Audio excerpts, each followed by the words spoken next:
Go to jail for what? He's autistic, man. You can't talk to him. Do you understand what I'm saying? Well, Kentucky's doing something right. They are putting a code on vehicle registration now so law enforcement can be notified as soon as possible that that driver may have a communication barrier, such as autism. Now, if you're worried about privacy concerns, I wouldn't worry too much about it, because the only people that are going to know about this are going to be the county clerk and the officer that pulls that person over.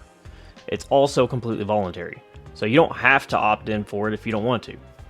Most states have some version of this. For example, Pennsylvania has an information card for autistic drivers to provide for law enforcement in the event that they get stopped, but Kentucky did do it right.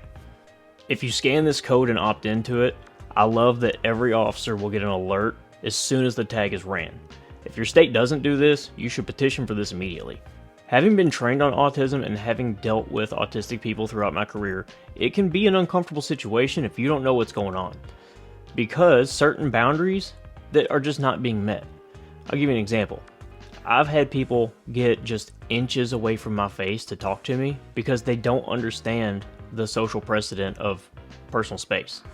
And depending on the severity, you may touch their shoulder the wrong way, and an uninformed officer is going to start fighting, thinking that they have a resisting subject.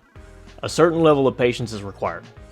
With proper notice such as this, the officer can prepare for the encounter properly and have an idea of what to expect, and of course the citizen is safer because of it as well. If you have a relative that has a sensory disorder or a level of autism, make sure you have that conversation with them about what to say and what to do if they're ever stopped by authorities.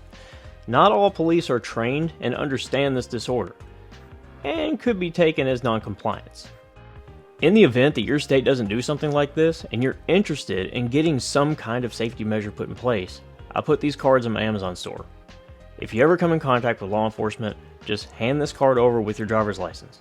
Go to the link in my page, then go to my Amazon store, and look in the interstate traffic safety list.